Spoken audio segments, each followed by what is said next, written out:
En 2010, sur la côte est, ce qui marchait, c'était la pub et les applications consumer, donc les jeux, les trucs comme ça. Ça marchait vraiment du tonnerre. Tout ce qui était, on va dire, logiciel en entreprise, c'était tout sur la côte ouest. Et donc on allait voir les VC de la côte est, ils disaient, nous, c'est pas notre truc, ça ne nous intéresse pas. On allait voir les VC de la côte ouest, ils disaient, qu'est-ce que vous foutez à New York en plus, vous ne sortez pas de Stanford. Et retraverser l'Atlantique pour venir chercher des financements ici c'était un peu compliqué. Enfin, on n'y a pas. Finalement, on n'y a pas pensé. C'était presque. Enfin, on s'était dit, on va quand même faire tourner le filon américain un maximum. Bon, c'est vrai qu'aux États-Unis, il y a beaucoup d'argent.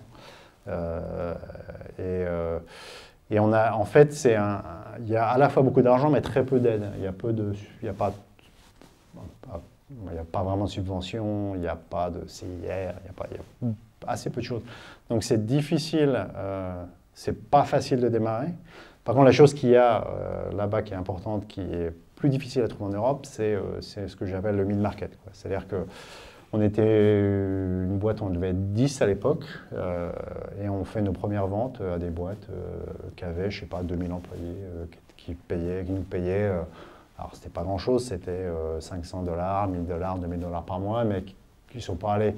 Ils ont posé quelques questions. Alors, vous faites quoi, machin, ok, laissez-nous essayer, ok, c'est pas mal.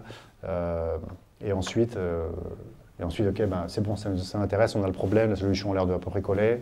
Voilà la carte de crédit, allez-y, quoi. Et donc ça, sans rentrer tout de suite soit on vend qu'à des startups toutes petites, soit on vend qu'à des grands groupes où là, ils vont nous assécher, enfin, on va mourir d'inanition sur le chemin vers le contrat. Et c'était vraiment important, quoi.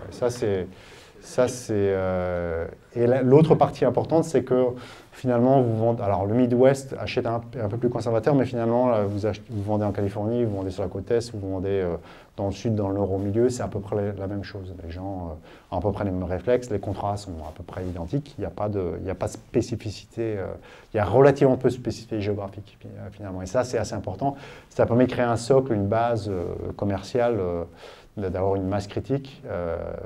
Si on avait démarré en Europe, je pense que ça aurait été plus difficile.